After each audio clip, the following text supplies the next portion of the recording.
welcome to the IoT podcast show. I'm your host, Tom White, and today I'm joined by none other than Hima Mukkamala from Pelion. Hima is the CEO of Pelion, a business that was previously incubated within Arm and is now its own company. To support the acceleration in the IoT innovation, Pelion looks to help customers transform their sector through a lot of different IoT-enabled use cases. Hima, welcome to the show. Tom, thanks for having me here. I'm excited to have this conversation. Looking forward to it.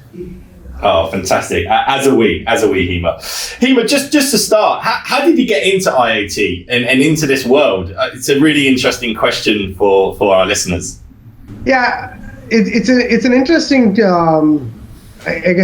point for me because, my old journey started with being a mobile platform developer before the mobile phones were there. And then when I was in 2012, I think I was thinking about, what's going to happen next?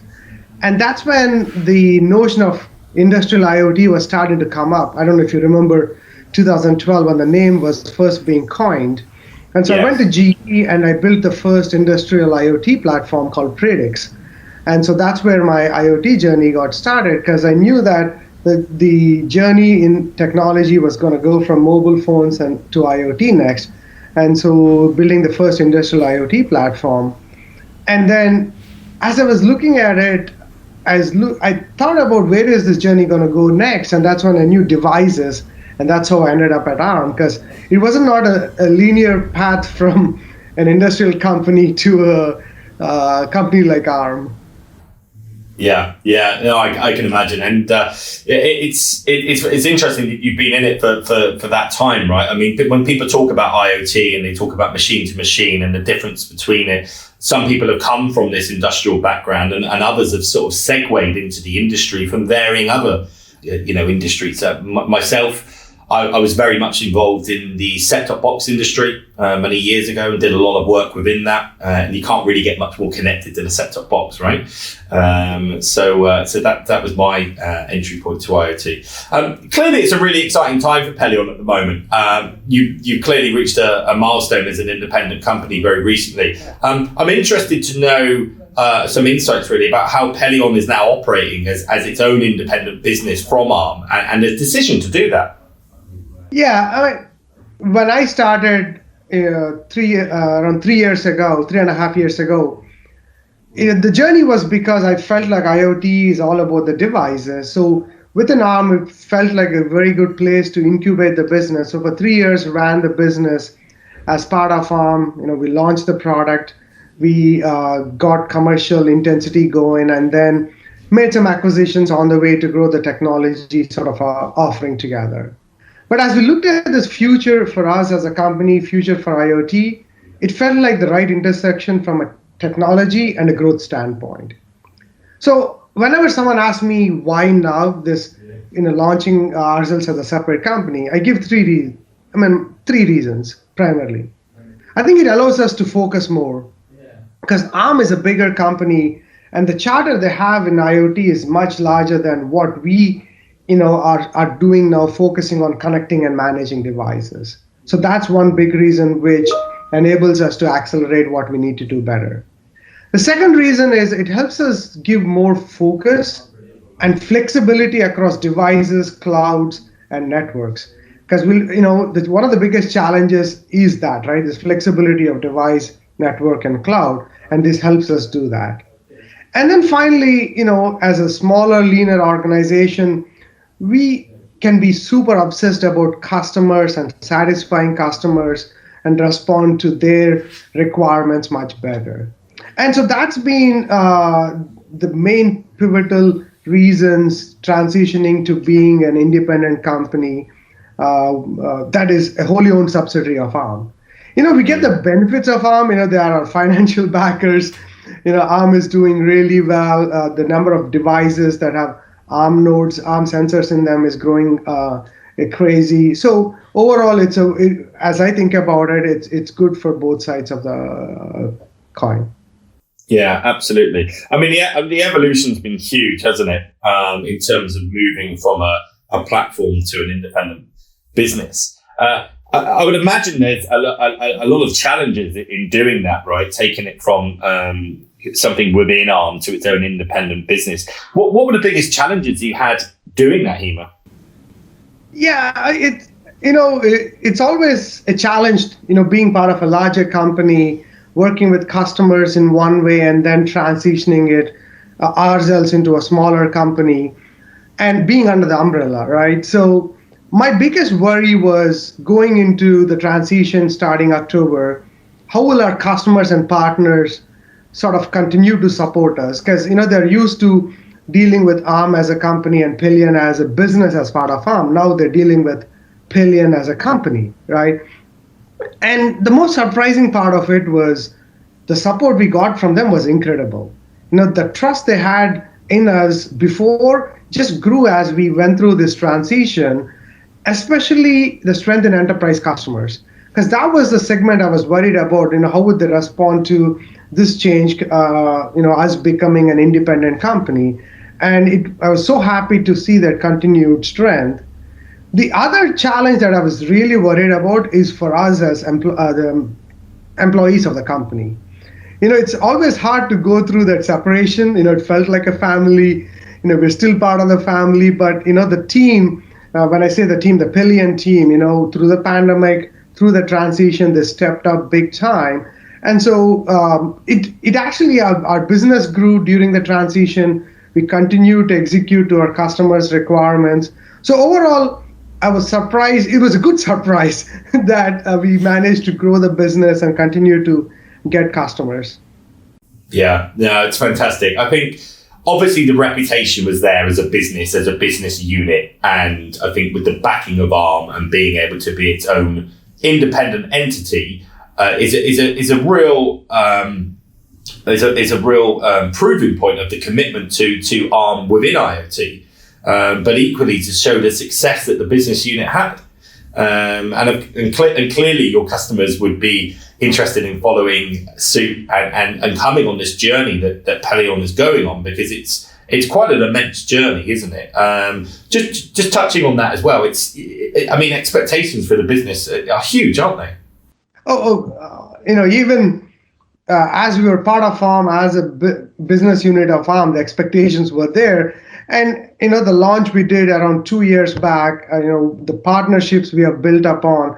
So there is that, the expectations that have been built up. But I think thankfully to the customers and partners, we've been able to manage to those expectations and, being part of a SoftBank family and the growth that's expected. So it's been a good journey coming off the kickoff and the last 2 years growing the business year over year, especially in the areas we wanted to focus in. And so I think the market has had its challenges, but with our focus and our ability, we've been able to take the lessons learned from the first 2 years and apply them. And so we've seen the increase. And it's interesting because COVID actually made our business better. Because of COVID, there was a lot more of remote management of device needs because people wanted to reduce the human interaction. And so the last 1 year, we've seen more use cases come into production and real utilization of IoT technology. Previously, there was a lot of conversation about using IoT, but now we are seeing real use cases. And so for the last 2 years, a combination of technology maturing, the organization has matured a lot, and then the market is in the right condition for real use cases, and the momentum has been built. Yeah, that's a fantastic story, isn't it? And I think the pandemic has been a really devastating event for so many people, but there are small silver linings, if you can call them that, within this. And I think one of them is more and more use cases of IoT. And we've had people on the show and that we've spoken to that are doing such amazing things when it comes to proximity detection for social distancing, the transportation of goods, services, products. You've only got to look at the vaccine, and certain vaccines have to be stored at certain temperatures, and that's all led by sensors and being able to check that the temperature is at that level, and if there's some issue, then the intervention to that quickly. And it's really fantastic that IoT can help a lot of these situations. It leads. Sorry, go on, Hima. No, I was just going to add a use case that we saw in the building management, because in the past, right, when you manage the air quality and temperature in the large buildings, commercial or residential, our customers would take their gateways, put them, connect to the local Wi-Fi. That would take a week or so. You would have to talk to a lot of local IT operators in the building and so on. After COVID, we've seen that need to do this off the shelf. You just want to put the gateway, power it on, talks to a cellular network, and you get connectivity immediately, right? So that's one more use case which we have seen, because we're trying to reduce the human interaction and make devices more active, get air quality information, get better comfort for the occupants of the buildings, commercial or residential. So you're absolutely right. We're seeing the use cases come about, or we've seen them come about, because accelerated through the COVID time period. Speaking of vaccines, one of the use cases we also worked on is tracking, supplies. And like you've said, imagine a world where there are billions and billions of packages, and you could print a shipping label, including cellular connectivity, including management, and as thin as a thin strip of notes, Post-it notes, right? And so, absolutely right. I think silver lining or otherwise, it's accelerating the innovation that's happening in our space.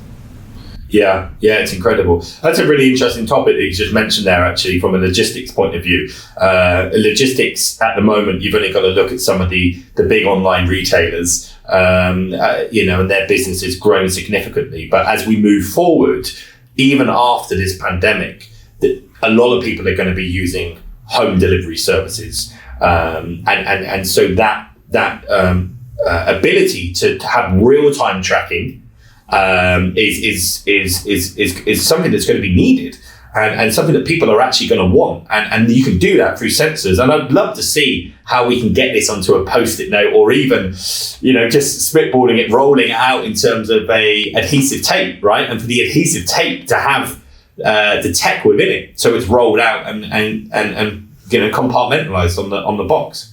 Absolutely. I'll send you a link to the article that we have been working with Vodafone, our sister company Keegan, and Bayer on how we are able to print tracking labels as thin as an adhesive tape, and that can go on every package, and it could go on like the smallest vial that has the drug in it, and so that way you're tracking it at such a high fidelity.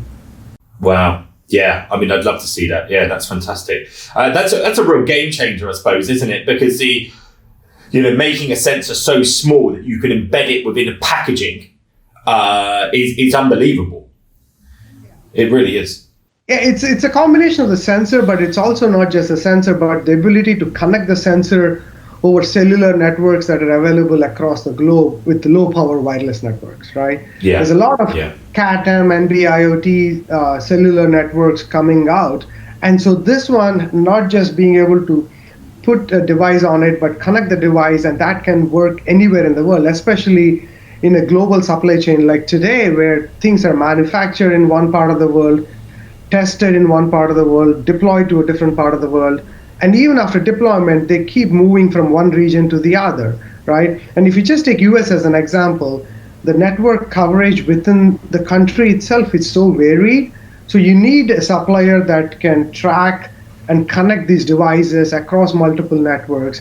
And that's where I think a lot of the innovation is happening, and that's the value we offer to our customers. It's an interesting space, and I joke with my wife that the number of, speaking of packages, and the amount of shipping that has happened to just our home, because we don't go shopping, and it's like everything we shop on Amazon. Well, I mean, yeah, exactly, and I think everyone has.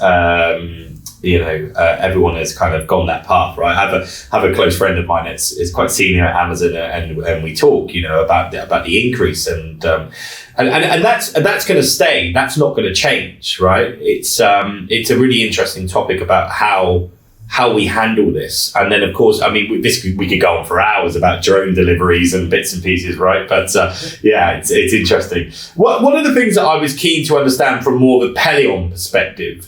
So IoT device management is a really complex process, and there's obviously a range of networks and devices acquired within this. As you look to innovate and the complexity grows, what do your customers come to you with, and what are the challenges that they're looking to try and achieve using device management, and how can you simplify that for them? I think this is a very interesting conversation, because talking about all the use cases we talked about, device management, whatever technical term you might use, is the fundamental part of the solution. The three main challenges that I see them coming to us: flexibility. The challenge with customers is they want to be flexible on what, future proofing, right? In one way, what devices they use, what cloud they use, what networks they use, because that is a very environment that's changing rapidly, right? The networks are not the same, the device life cycle is not the same. So they want to build a solution that is flexible and can move along, can improve with the next generation of devices that come along, right? So that's one challenge they come with. The second challenge they come with to us is scale. What we have seen is a lot of customers have tried this with 10 devices in the field, and they think they've done it. But when someone really wants to go to the scale of IoT, to the millions of devices, even billions, going back to that use case, right? If they're going to make 100 billion vaccines, each of them need to be tracked, all of those need to be managed. And so the scale is what is a big challenge that they come to us for. And finally, more important in my mind, or most important, is security. We've seen a lot of IoT vulnerabilities, and some of them have come up recently. And as these nodes get more connected, they become vulnerability points, right? So they want to make sure, so these are the three challenges they come to us with. And so what we enable is simplification, right? For us, it's all about how do you simplify device management? We want to make sure it's turnkey. There has to be enough devices that support the device management. So that's how working with the ecosystem is important. We have to make sure there's enough of edge nodes that support the deployment of analytics and the AI to parse the data and process the data. And so the reason why we've seen a lot of slowdown in the device management and adoption of IoT, because people are scared about putting these devices in the environment, just like how laptops became this point of vulnerability 10 years back, 15 years back, and then a lot of management came in. And so similarly, the world of IoT is evolving to that space and solving this challenge of flexibility, scalability, and security through the device and the connected device platform we're enabling our customers. Yeah. Fantastic. I think something that you touched upon there, which is very close to my heart from my past in academic studies, is the security element of this. Often security in this industry and in technology in general is seen as an after event, a gold plating exercise, rather than by design. And it's Hima, only too well that within a network you're only as strong as the weakest link. And there's so many stories about these cheap IP based cameras that people have in their homes with really lapsed security that are just on the network, and it's really heartwarming to know that is something that's very close to Pelion in what you're doing as a business, is the security element of these devices, because with everything being connected and with everything joined, it's the risks are phenomenal, aren't they? Yeah, and coming from an industrial world, we used to talk about if only the whole world knew about vulnerabilities and attacks that haven't been publicized. There's a lot of that happen. So what we want to make sure is, like you've said, security in the enterprise world has always been, I'm going to put a layer on the top at the last minute to get the solution out, right? for IoT, security has to be by design and has to be integrated upfront, because the whole point of what we do at Pelion is enabling the data to be trustable. Because we are a control plane, and we enable the data to be delivered to wherever the analytics run so that the customers can get the outcome from the data, right? They need to analyze the data. They need to see what the data means to them. But all of the outcomes don't matter if they cannot trust the data. I was reading the story about earthquake warning in Hawaii, and someone hacked into it and generated a false warning, and that is not good, right? So because now the data is not trustable, and so that's just an example of where these nodes and the data from these nodes, if it cannot be trusted. So like you said, right, you're absolutely right. If the trust is not built into the nodes by putting the management into the nodes early on across the life cycle, right, not just one. You cannot have one weak node and it will create vulnerabilities across the whole solution. Yeah. Yeah, absolutely. And that's a really interesting next point and a nice link into something I was going to ask you was about if we talk about IoT in a wider context, apart from security, which is a well publicized and something that we just touched on here, challenge for the growth of IoT. What other challenges do you envision that IoT will have as it infinitely grows bigger? What are the other challenges that affect the growth of IoT within technology? I think first and foremost, just to reiterate, right, building trust in the solutions, and so that the data is trustable and the environment is trustable, that is for sure the biggest challenge. I see that, right? I think the second one that I see as the other thing is, IoT deployments has taken too long a time, right? It cannot be a multi-year, this large-scale ERP-like deployments. And we need to bring the time it takes to deploy the solutions much faster. And that can only be done by having enough solutions off the shelf that are integrated from the device to the cloud to the analytics, right? So this end-to-end solutions are a key to making sure that IoT will scale to the level it scales. And that needs a lot of cooperation with ecosystem partners, from the device world, from the silicon world to the networks and to the cloud and analytics players. It's interesting. One of our customers gave me a quote. They said, I'm scared of sleeping in the night because I'm shipping devices that don't have device management into the field, right? So being able to solve that problem of operational visibility, right? Because customers are managing large assets today. They're not going to come up with a different management solution. So finding a way to integrate operationally the management of these IoT assets into how they manage their whole fleet or how they manage their whole assets, that's a key challenge that we also need to solve. So if you solve trust, security, if you solve speed of deployment, this friction in deployment, if you solve the operational experience and the operational management, and then create these end-to-end solutions, I think, and we have started going down that path in the last 1 year more than ever. Yeah, thank you, Hima. I think something that resonates with me quite clearly with that is conversation I've had with people in the past when we talk about IoT and this exploding ecosystem, and people say, well, where is everything? Where are these devices? Where are these solutions? And I think the time to market is really, really important. And I think that's really useful for our listeners to know and to solidify that as one of the things that you mentioned there is getting this out there quickly, and not that IoT is this peripheral niche area that people look at anymore, because it really is transforming technology in general. And at one point, we may stop calling it IoT because it will just be what it is. Because everything will just be connected, and that is technology, and we won't need to label it as something anymore. Do you think that's right? Absolutely, and you've articulated it really well. Because even if I look at 2006, I started building mobile platforms, and at that time they were an outlier, and you had to do something very different in how you build mobile applications and how do you make your websites mobile ready and so on.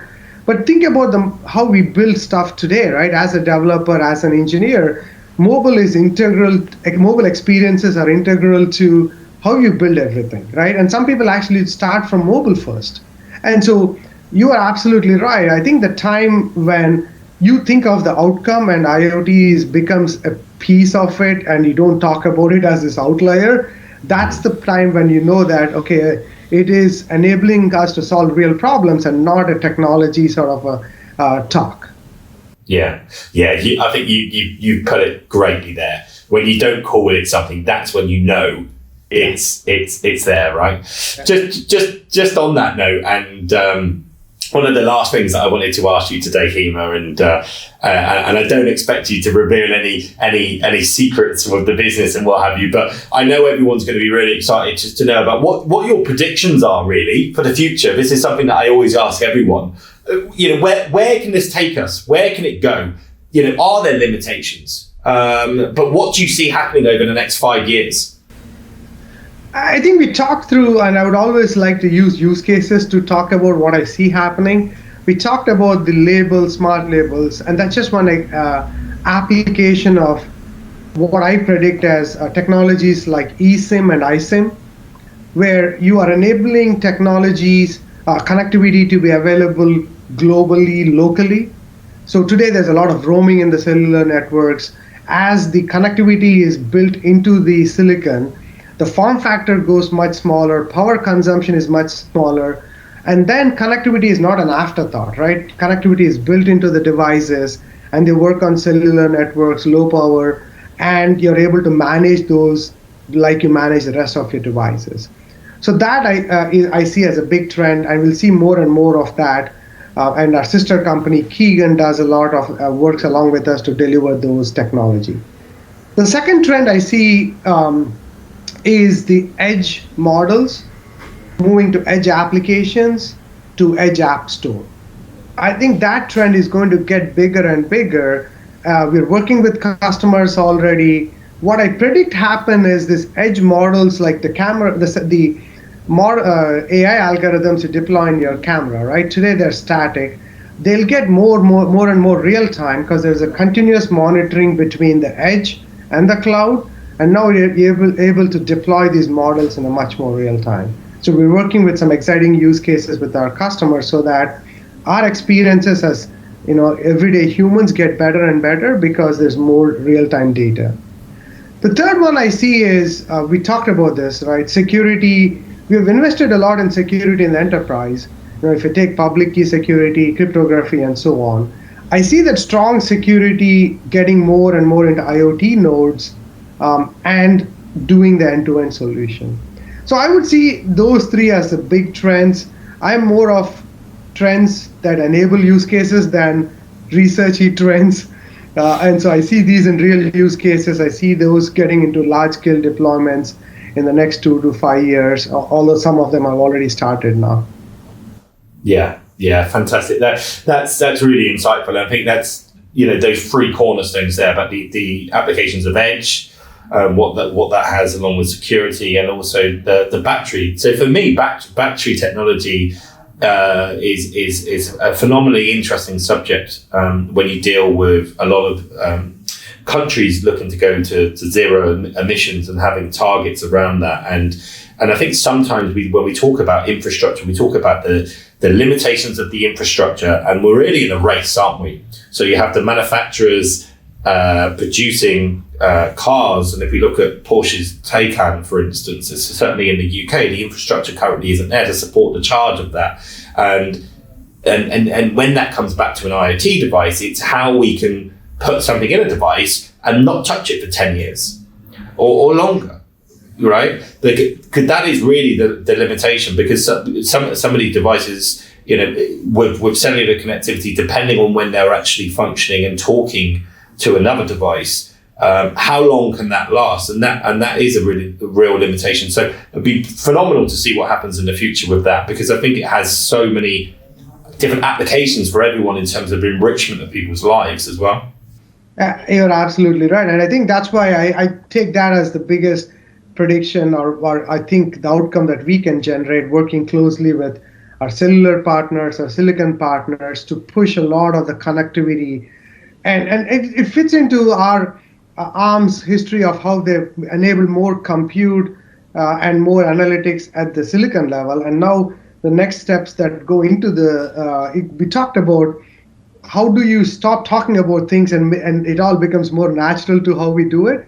Connectivity, I assume, I know will go down the same way where it's built into the silicon, and that way it's available for you at low power, and low cost. And low form factor, right? Because a lot of these devices, size is a constraint, right? Yes. So we talked about, the tape that goes, right? And so it's got to get that small. Yeah, absolutely. Hima, I am so pleased that you have come onto the show. Honestly, it was something I was really looking forward to, and I know we could talk for ages, but I really thank you for coming on the show. It's been so insightful, and we wish you, the best of luck in your position at Pelion and all of the growth that your company is going to have. Tom, really appreciate the time. Yeah, like you've said, it's an interest. This is a topic that's dear to my heart. I'm sure we'll talk more with you, millions of subscribers, and me, millions of customers. I hope. Thank you so much, Hima. Thanks. Have a good day, Tom. You too.